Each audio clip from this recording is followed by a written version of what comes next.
بسم اللہ الرحمن الرحیم۔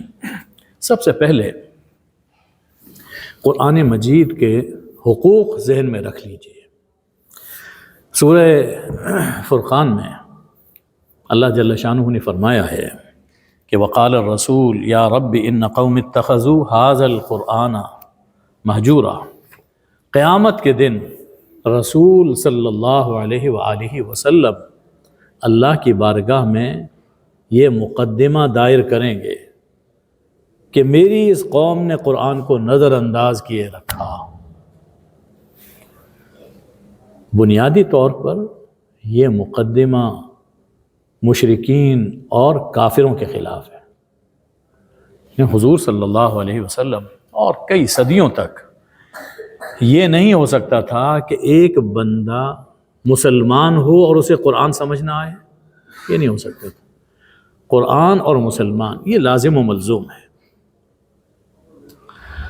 لیکن اگر کوئی دور ایسا آ جائے کہ جس میں قرآن سمجھنا تو دور کی بات، قرآن پڑھنا مشکل ہو جائے مسلمان کے لیے، تو وہ بھی اس دعوے کی، اس مقدمے کی زد میں آئے گا۔ اور جب مقدمہ فائل کرنے والے رسول اللہ صلی اللہ علیہ وآلہ وسلم ہوں اور جج خود اللہ تعالیٰ ہو، تو پھر اس سے چھوٹنا بڑا مشکل ہے۔ تو قرآن کے 5 حقوق ہیں، وہ سمجھنے چاہیے اور اسے ادا کرنے کی کوشش کرنی چاہیے۔ سب سے پہلا حق سماعت قرآن، قرآن پاک کو توجہ سے سننا۔ جب تک کہ صحیح سنا نہ جائے تو صحیح پڑھ نہیں سکتے، سماعت۔ دوسرا حق تلاوت قرآن، پھر انسان صحیح تلفظ کے ساتھ قرآن مجید پڑھے، یہ قرآن کا حق ہے۔ یہ صحیح تلفظ کے ساتھ اس لیے کہہ رہا ہوں کہ قرآن جیسے نازل ہوا، حضور اکرم صلی اللہ علیہ وسلم نے فرمایا کہ ویسے پڑھو، عربی لہجے میں۔ عربی لہجہ کیا ہے؟ ظاہر ہے کہ جو ان کا ایک ایکسنٹ ہوتا ہے وہ تو ہمارے لیے بڑا مشکل ہے، ہم پنجابی لوگ ہیں، وہ مشکل ہے۔ لیکن ہر حرف کا کچھ مخرج ہے، کچھ جگہ ہے جہاں سے وہ حرف ادا کیا جاتا ہے، جس کو ہم تجوید کہتے ہیں۔ تو تجوید کے ساتھ، صحت مخارج کے ساتھ قرآن پڑھنا، قرآن کی تلاوت کرنا، اسے حق تلاوت کہا جائے گا، جو قرآن پاک میں مذکور ہے۔ الذین یتلونہ حق تلاوتہ، وہ لوگ ہیں جو قرآن کی تلاوت کرتے ہیں اور تلاوت کا حق ادا کرتے ہیں۔ تو یہ دوسرا حق ہے۔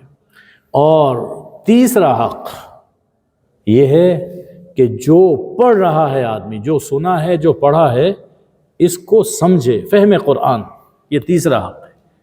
انسان نے پڑھا، سنا، لیکن اسے معلوم نہیں کہ میں نے کیا پڑھا، کیا سنا ہے۔ اور ظاہر ہے کہ جب بے سوچے سمجھے انسان پڑھ رہا ہے تو بعض اوقات قرآن اس کے خلاف جا رہا ہوتا ہے، لعنت ہو رہی ہوتی ہے اس پر۔ اب ایک شخص فرض کیجئے کہ جھوٹ بولتا ہے، حافظ بھی ہے، جھوٹ بولتا ہے۔ اب قرآن کیا کہتے ہیں؟ الا لعنت اللہ علی الکاذبین، جھوٹوں پہ اللہ کی لعنت۔ اپنے منہ سے وہ اپنے اوپر اللہ کی لعنت ڈال رہا ہے، اس لیے کہ اس کو پتہ ہی نہیں کہ قرآن نے کیا کہا۔ الا لعنت اللہ علی الظالمین، ظالموں پر اللہ کی لعنت، اور وہ ظلم کرتا ہے۔ حافظ ہے لیکن اس کو پتہ نہیں کہ میں کیا کہہ رہا ہوں۔ دیکھیے، میں یہ ہرگز نہیں کہہ رہا کہ اگر سمجھ نہیں آ رہا تو پڑھنے کا فائدہ نہیں ہے، میں ہرگز نہیں کہہ رہا۔ اس کا اپنا ایک فائدہ ہے، اور وہ فائدہ کیا ہے؟ ثواب تو حاصل ہو رہا ہے۔ لیکن قرآن نازل کرنے کا مقصد صرف یہ نہیں ہے کہ انسان مسلمان ثواب اپنے نامہ اعمال میں درج کروائے۔ قرآن نازل کرنے کا مقصد یہ ہے کہ انسان اسے سنے، اسے سمجھے اور اس پر عمل کرے۔ کتاب انزلناہ الیک، کتاب انزلناہ الیک مبارک لیدبروا آیاتہ، یہ کتاب جو ہم نے آپ کی طرف نازل کی ہے، برکت والی کتاب ہے، اور اس لیے نازل کی ہے کہ لوگ اس میں غور و فکر کریں، وَلِيَتَذَكَّرَ أُولُو الْأَلْبَابِ، اور جو اہل فہم ہیں، اہل عقل ہیں، وہ اس سے نصیحت حاصل کریں، غفلت سے بیدار ہوں، ہوش میں آئیں۔ اس مقصد کے لیے یہ کتاب ہم نے نازل کی۔ تو اصل مقصد قرآن کا یہ ہے کہ اسے سمجھا جائے۔ اچھا، اب یہ ہے کہ سمجھ لیا، تو سمجھ لینا بھی کافی نہیں، سمجھ لینا بھی کافی نہیں، اس پر عمل یہ قرآن کا حق ہے۔ تعمیل قرآن یہ چوتھا حق ہے کہ اس پر عمل کیا جائے۔ ہمارا جو دور گزر رہا ہے، اس دور میں قرآن کا سمجھنا آسان ہو گیا۔ مختلف صورتوں میں قرآن پاک موجود ہے۔ سوشل میڈیا پہ آپ سن سکتے ہیں، جہاں سے سننا چاہیں سن سکتے ہیں، ہمارے سیل فون میں موجود ہے، اور تحریری صورت میں لوگوں نے بڑی خدمت کی ہے قرآن پاک کی۔ قرآن کو آسان سے آسان الفاظ میں اور آسان ترین میتھڈ سے لوگوں کے ذہن میں پہنچانے کی کوشش کی۔ الحمدللہ یہ کوششیں ہو رہی ہیں، لیکن کمی کیا ہے؟ ہم سمجھ بھی رہے، لیکن جو اثرات آنے چاہیے وہ نہیں ہو رہے۔ وجہ کیا ہے؟ کہ ہم عمل نہیں کرتے۔ قرآن صرف اس لیے نازل نہیں ہوا کہ آدمی نے پڑھ لیا، ٹھیک ہے پرانی کتاب ہے، اور نہیں، یہ عملی زندگی کی کتاب ہے، عملی زندگی کی کتاب ہے۔ یہ زندگی کو سنوارنے کے لیے، اور زندگی تبھی سنورے گی کہ جب اس پر عمل کیا جائے۔ آپ بیمار ہیں، دنیا کے کسی بہترین ڈاکٹر کے پاس چلے جائیں، اور وہ بہترین سے بہترین میڈیسن آپ کو لکھ کر دے دے، آپ سمجھ رہے ہیں کہ یہ میڈیسن ہے، یہ فلاں کے لیے ہے، یہ فلاں بیماری کے لیے، سب کچھ ہے، اور میڈیسن موجود بھی ہیں آپ کے سامنے، لیکن اسے استعمال نہیں کریں گے تو افاقہ نہیں ہوگا، بیماری زائل نہیں ہوگی۔ تو قرآن کا چوتھا حق یہ ہے کہ اس پر عمل کیا جائے، تعمیل قرآن۔ اور پانچواں حق یہ ہے کہ اس کے نور کو دنیا بھر میں عام کرنے کی کوشش کی جائے۔ ہر انسان جہاں تک اس سے ہو سکے وہ آگے پہنچائے۔ تبلیغ قرآن، اللہ نے فرمایا، قرآن مجید میں فرمایا، ایھا الرسول بلغ ما انزل الیک من ربک، اے رسول صلی اللہ علیہ وآلہ وسلم، جو کچھ آپ پر آپ کے رب کی طرف سے نازل ہوا ہے اس کی تبلیغ کرو، اسے آگے لوگوں تک پہنچاؤ۔ تو حضور صلی اللہ علیہ وسلم کے ذریعے سے یہ ہماری ذمہ داری ہے کہ نور قرآن کو، قرآن کے مفہوم کو، قرآن کے مضمون کو، قرآن کی تعلیم کو جہاں تک ہم آگے پہنچا سکتے ہیں وہ آگے پہنچائیں۔ یہ قرآن کا ہم پر حق ہے کہ خود ہی اس خزانے پر اپنے پاس نہ رکھیں، اس کو اپنے پاس سمیٹ کر نہ رکھیں، بلکہ اسے عام کریں۔ یہ 5 حقوق ہیں قرآن مجید کے جو ہر مومن پر لازم ہیں، اور جس کے بارے میں مومن سے قیامت کے دن سوال ہوگا۔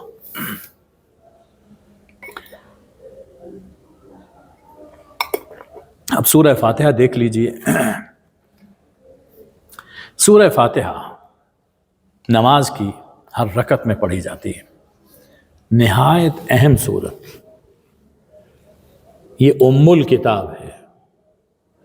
سورہ فاتحہ قرآن عظیم ہے، وَلَقَدْ آتَيْنَاكَ سَبْعًا مِّنَ الْمَثَانِي وَالْقُرْآنَ الْعَظِيمِ، اور فاتحہ تو کل خیر ہے، ہر خیر کا دروازہ فاتحہ سے کھلتا ہے۔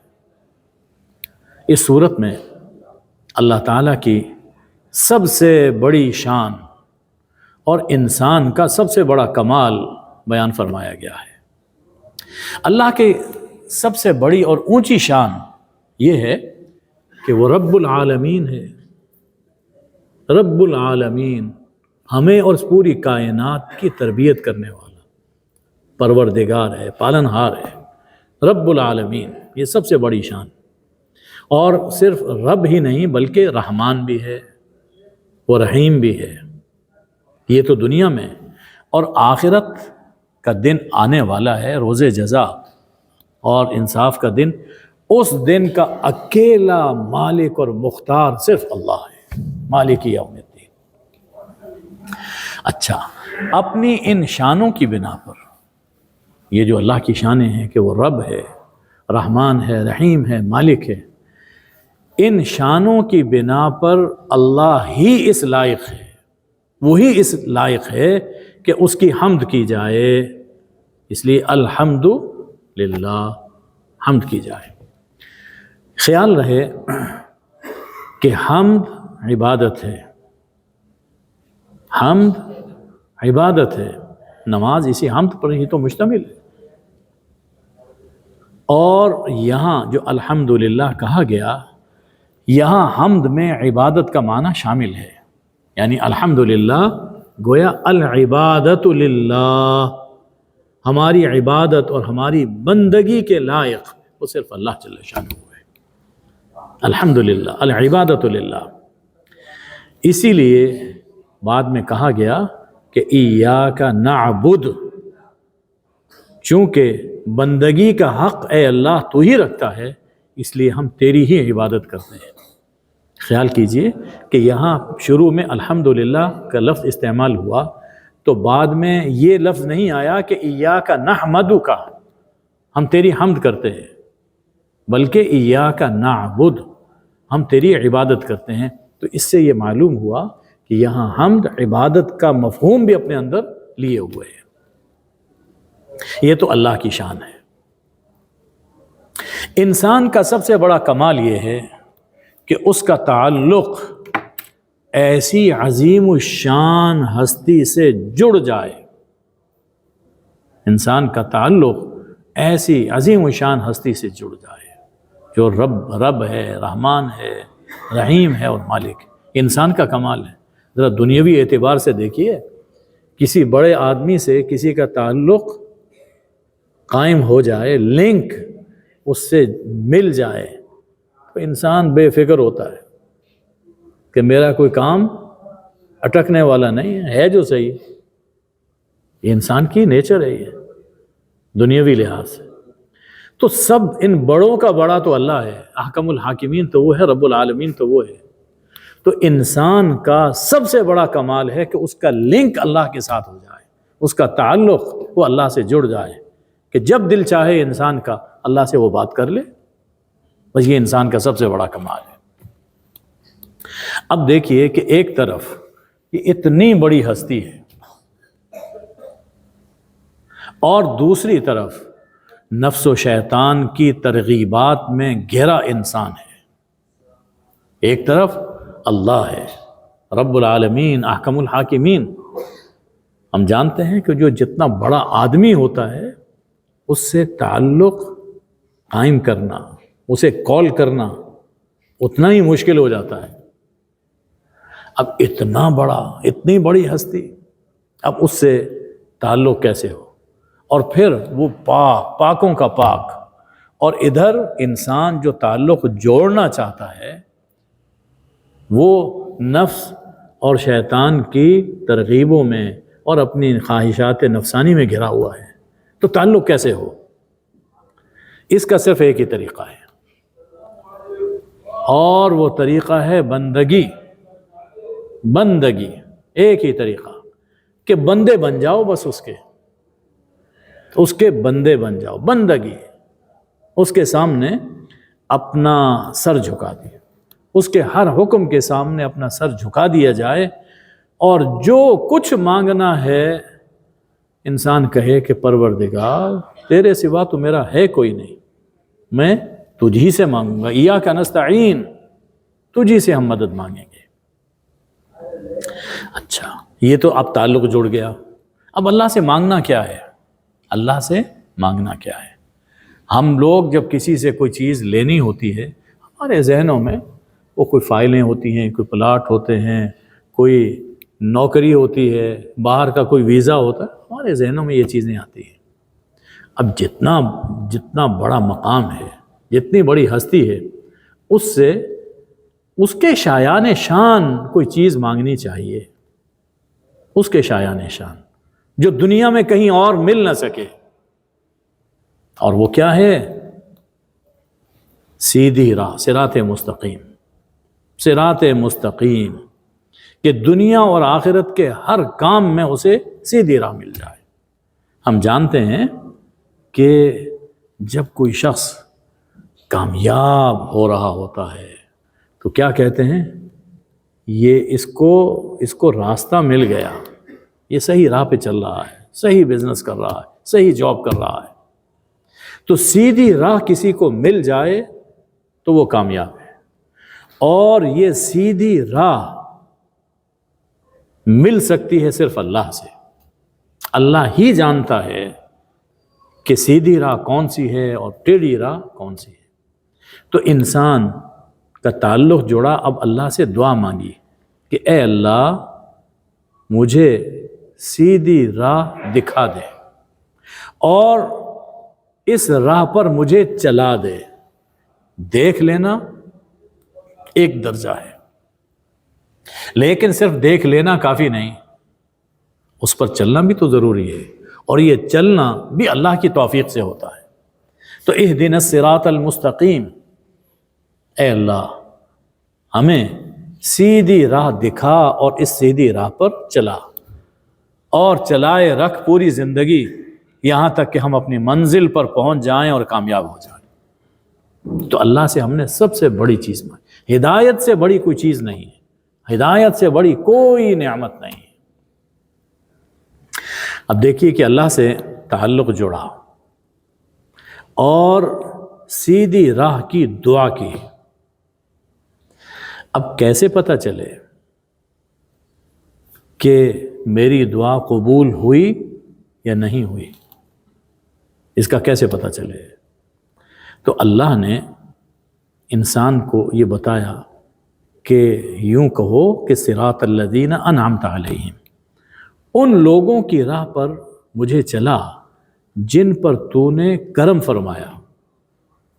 انسان کو چاہیے کہ تاریخ انسانی کو دیکھے، پڑھے، اس سے پہلے جن لوگوں پر اللہ نے فضل و کرم فرمایا، انبیاء ہوئے، اولیاء ہوئے، اولئک الذین انعم اللہ علیہم من النبیین والصدیقین والشہداء والصالحین، یہ چار طبقے، یعنی انبیاء اور اولیاء جتنے بھی اللہ کے ہیں، یہ دیکھے کہ ان کی زندگی کیسی رہی، وہ کس راہ پہ چلے۔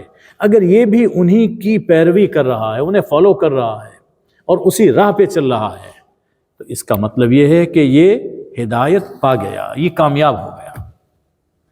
اور اگر یہ ان لوگوں کی راہ پہ چل رہا ہے جن پر اللہ کا غضب نازل ہو چکا، جو اس سے پہلے اللہ کے غضب میں مبتلا ہوئے، اور جو انبیاء اور اولیاء کی راہ سے بھٹک گئے تھے، اگر یہ ان کی راہ پہ چل رہا ہے، ان کی عادتیں اپنا رہا ہے، ان جیسی زندگی گزار رہا ہے، تو سمجھیے کہ یہ شخص ناکام اور نامراد ہے۔ یہی سورہ فاتحہ کا حاصل ہے۔ اس بات کو ذہن میں رکھتے ہوئے ہمیں نماز میں یا جب بھی ہو سورہ فاتحہ کی تلاوت کرنی چاہیے۔ بس اللہ سے دعا کرتے ہیں، اے اللہ ہمیں سیدھی راہ عطا فرما، اے اللہ ہمیں حضور اکرم صلی اللہ علیہ وآلہ وسلم کے دامن سے جوڑے رکھ، اے اللہ یہ جو رمضان آپ نے ہمیں عطا فرمایا، ہم تیرا لاکھ لاکھ شکر ادا کرتے ہیں، اے اللہ اسے ہمارے لیے باعث نجات بنا، باعث رحمت بنا، باعث برکت بنا، باعث مغفرت۔ اے اللہ اس رمضان کو ہمارے لیے جنت میں داخل ہونے کا ذریعہ بنا دے۔ اے اللہ رمضان میں تو جہنم کے دروازے بند رکھتا ہے، اے اللہ ہمارے لیے ہمیں ایسا کردار عطا فرما دے کہ ہمیشہ کے لیے ہمارے لیے جہنم کے دروازے بند رہیں اور جنت کے دروازے کھلے رہیں۔ اے اللہ تو بہت معاف کرنے والا ہے، اے اللہ تو بہت معاف کرنے والا ہے اور معاف کرنے کو پسند فرماتا ہے۔ یا اللہ ہمیں اور پوری امت کو معاف فرما دے۔ وصلی اللہ علی النبی الأمی وآلہ اجمعین برحمتک یا ارحم الراحمین.